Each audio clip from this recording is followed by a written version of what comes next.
नमस्कार दोस्तों, स्वागत है टुडे ब्रेकिंग न्यूज की इस वीडियो में। दोस्तों आज की इस वीडियो में जानेंगे आज की महत्वपूर्ण और ताजा खबरों के बारे में। तो दोस्तों वीडियो में आगे बढ़े उससे पहले आपसे एक छोटी सी विनती करना चाहते हैं कि इस वीडियो को लाइक और शेयर जरूर कर दीजिएगा, साथ ही हमारे चैनल को भी सब्सक्राइब जरूर कर लीजिएगा। वहीं पर दोस्तों वीडियो में आगे बढ़े उससे पहले आपके जनरल नॉलेज में वर्दी के लिए आपसे एक प्रश्न पूछना चाहते हैं। आज आपको कमेंट करके बताना है कि हवा महल किस राज्य में स्थित है। जी हां, कमेंट करके आप उस स्थान का नाम जरूर लिखिएगा। तो चलिए दोस्तों बिना देरी के शुरू करते हैं आज की खबरों की कारवां को। प्रधानमंत्री नरेंद्र मोदी ने बुधवार को भारत को सबसे बड़े स्टार्टअप पारिस्थितिकी तंत्रों में से एक बताया है और वैश्विक निवेशकों को भारत में निवेश के लिए आमंत्रित किया है। प्रधानमंत्री ने यह भी कहा कि देश में कोरोना महामारी के कारण उत्पन्न बाधाओं के बाद अब स्वास्थ्य सुविधाओं और अर्थव्यवस्थाओं को दुरुस्त करने और तैयार करने की जरूरत है। स्टार्टअप क्षेत्र पर केंद्रित विवाटेक सम्मेलन के 5वें संस्करण को संबोधित करते हुए प्रधानमंत्री ने यह बातें बोली है कि भारत और फ्रांस व्यापक विषयों के साथ मिलकर काम कर रहे हैं और यह समय की जरूरत है कि दोनों देशों की इस साझेदारी को आगे भी जारी रखा जाए। चीन के साथ सीमा पर जारी तनाव के बीच रक्षा मंत्री राजनाथ सिंह गुरुवार यानी आज असम जाएंगे। वे सीमा सड़क संगठन यानी कि बीआरओ द्वारा निर्मित 12 सीमा सड़कों का उद्घाटन करेंगे। यह जानकारी रक्षा मंत्रालय ने दी है। इससे पहले रक्षा मंत्रालय ने चीन के पास के क्षेत्र में सड़कों का निर्माण किया है। इसमें अरुणाचल प्रदेश, लद्दाख समेत अन्य क्षेत्र भी शामिल है। केंद्रीय माध्यमिक शिक्षा बोर्ड सीबीएसई के लिए बिना परीक्षा 12वीं का परिणाम जारी करना बड़ी चुनौती है। बोर्ड ने इसके लिए एक कमेटी भी बनाई है जो 17 जून को मूल्यांकन के लिए अपनी रिपोर्ट सुप्रीम कोर्ट को सौंपेंगी। 12वीं की परिणाम को जारी करने के लिए सीबीएसई 30-20-50 के फॉर्मूले के आधार पर मूल्यांकन कर सकता है। इसमें 10वीं के 30% अंक, 11वीं के 20% अंक और 12वीं के 50% प्री बोर्ड अंकों को शामिल किया जा सकता है।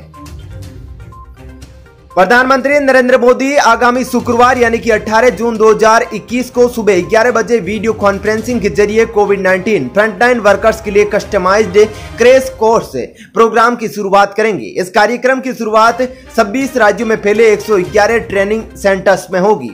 कोविड-19 फ्रंटलाइन वर्कर्स के लिए कस्टमाइज्ड क्रैश प्रोग्राम की शुरुआत के मौके पर प्रधानमंत्री नरेंद्र मोदी का संबोधन भी आयोजित किया जाएगा।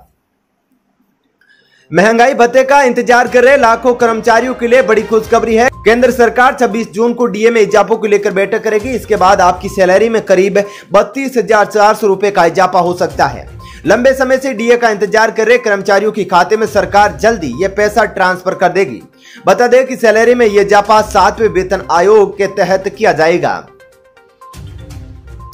बुधवार को राष्ट्रीय राजधानी में सोना सस्ता हो गया था जबकि चांदी महंगी हो गई थी। एचडीएफसी सिक्योरिटीज के अनुसार वैश्विक रुख के बीच राष्ट्रीय राजधानी में सोना 48 रुपए की मामूली गिरावट के साथ 47,814 रुपए प्रति 10 ग्राम पर रहा। तो पिछले कारोबार में सोना 47,862 रुपए प्रति 10 ग्राम पर बंद हुआ था। इसके विपरीत चांदी 340 रुपए बढ़कर 70,519 रुपए प्रति किलोग्राम हो गई, जो पिछले कारोबार में 70,249 रुपए प्रति किलोग्राम पर थी।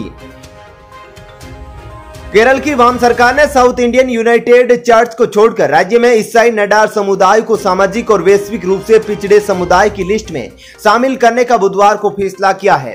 केरल के मुख्यमंत्री पिनराई विजयन की अध्यक्षता में आयोजित कैबिनेट की बैठक में समुदाय को एसबीसी श्रेणी में शामिल करने की मंजूरी दी गई है, जो इसके सदस्यों के लिए प्रवेश परीक्षाओं और उच्च शिक्षा पाठ्यक्रमों में प्रवेश में लाभकारी होगा। सरकार ने बुधवार को जारी अपना दिशा निर्देश में कहा कि कोरोना के वयस्क रोगियों के उपचार में काम आने वाली आइवरमेक्टिन, हाइड्रोक्सीक्लोरोक्विन, फेविपिरावीर जैसी दवाओं और डाइऑक्सीसाइक्लिन व एजिथ्रोमाइसिन जैसी एंटीबायोटिक से औषधियां बच्चों के उपचार के लिए अनुशंसित नहीं है, क्योंकि कोरोना पीड़ित बच्चों पर इनका परीक्षण नहीं किया गया है। साथ ही महामारी के मामलों में एक अंतराल के बाद फिर वृद्धि होने की आशंकाओं के बीच सरकार ने बच्चों के लिए कोरोना देखरेख केंद्रों में संचालन और इजाफे को लेकर दिशा निर्देश तैयार किए हैं। देश के अंदर मौसम विभाग ने कहा कि उत्तर और मध्य भारतीय मैदानी इलाकों और आसपास के हिमालय में बढ़ी हुई नमी और गर्द के साथ बादल से जमीन पर बिजली गिरने की संभावना है। यह चेतावनी मध्य प्रदेश, छत्तीसगढ़, पंजाब, हरियाणा, उत्तराखंड, उत्तर प्रदेश, ओडिशा, झारखंड, बिहार, पश्चिमी बंगाल और सिक्किम के लिए जारी की गई है। साथ ही कहा गया है कि इससे बाहर काम करने वाले लोगों और जानवरों को नुकसान हो सकता है। इसके अलावा राजस्थान, गुजरात के शेष हिस्सों, पंजाब, हरियाणा और दिल्ली में मानसून के आगे बढ़ने के लिए बड़े पैमाने पर वायुमंडलीय परिस्थितियां अनुकूल नहीं है। भारत में ट्विटर को मिला कानूनी संरक्षण अब खत्म हो गया है। ट्विटर का कानूनी संरक्षण खत्म होने को लेकर केंद्र सरकार ने कोई भी आदेश जारी नहीं किया है। इस बीच योगी सरकार ने ट्विटर के खिलाफ नाराजगी दिखाना शुरू कर दिया है। उत्तर प्रदेश के मुख्यमंत्री योगी आदित्यनाथ ने ट्विटर की बजाय कू ऐप के जरिए अपना पहला संदेश भेजा है, जो कि ट्विटर के लिए एक बड़ा झटका माना जा रहा है। दूरसंचार क्षेत्र की प्रमुख कंपनी एरिक्सन ने बुधवार को जारी एक रिपोर्ट में कहा कि भारत में 2026 तक 23 करोड़ 5G ग्राहक होने की उम्मीद है और इस दौरान प्रति स्मार्टफोन मासिक डेटा खपत 3 गुना बढ़कर 40 गीगाबाइट हो सकता है। एरिक्सन मोबिलिटी रिपोर्ट 2021 के अनुसार भारत प्रति स्मार्टफोन औसत डेटा खपत के लिहाज से 14.6 GB प्रति माह के साथ दुनिया में दूसरे स्थान पर अब भी काबिज है। देश के सबसे बड़े बैंक स्टेट बैंक ने ग्राहकों के लिए जरूरी खबर दी है। बैंक लगातार एक बात को लेकर अपने ग्राहकों को होशियार कर रहा है। एसबीआई ने ग्राहकों को ट्वीट किया कि 17 जून को रखरखाव के कारण उसकी डिजिटल बैंकिंग सर्विस कुछ घंटों तक काम नहीं करेगी। बैंक के ट्वीट के मुताबिक उस दौरान mobile banking, SBI YONO app और दूसरी सर्विस प्रभावित रहेगी। हरियाणा सरकार ने राज्य के कंप्यूटर शिक्षकों और लैब सहायकों की बड़ी खुशखबरी दी है। राज्य सरकार ने कंप्यूटर शिक्षकों और लैब सहायकों के मानदेय में वृद्धि कर दी है। हरियाणा में 8 साल से पक्की नौकरी के लिए संघर्ष कर रहे कंप्यूटर शिक्षकों और लैब सहायकों को राहत देते हुए प्रदेश सरकार ने उनके मानदेय में 3000 रुपए प्रति माह की बढ़ोतरी की है। सोने के आभूषणों और कलाकृतियों की अनिवार्य हॉलमार्किंग का प्रावधान बुधवार को देश भर के 256 जिलों में लागू किया गया है।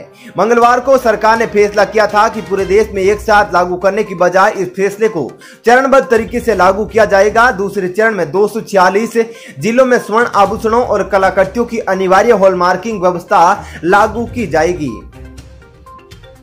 कोरोना महामारी के इस काल में छींक आना भी डरा रहा है, लेकिन आमतौर पर जिस वायरस के कारण हम सर्दी जुकाम की चपेट में आते हैं, वही वायरस से कोविड-19 के कारक SARS-CoV-2 को बचाव कर सकता है। यह दावा एक नए अध्ययन में किया गया है। दरअसल एक्सपेरिमेंटल मेडिसिन पत्रिका में प्रकाशित अध्ययन के अनुसार सामान्य सर्दी जुकाम के कारण बनने वाला राइनो वायरस इंटरफेरॉन प्रेरित जीन की सक्रियता को बढ़ाने में भी काम करता है, जिससे कोरोना वायरस को रोकने में मदद मिलेगी। चलिए दोस्तों, फिलहाल इस वीडियो में इतना ही। ऐसी ही खबरें देखते रहने के लिए आप हमारे चैनल को सब्सक्राइब कर लीजिएगा। साथ ही इस वीडियो को लाइक और शेयर भी जरूर कीजिएगा। धन्यवाद। जय हिंद।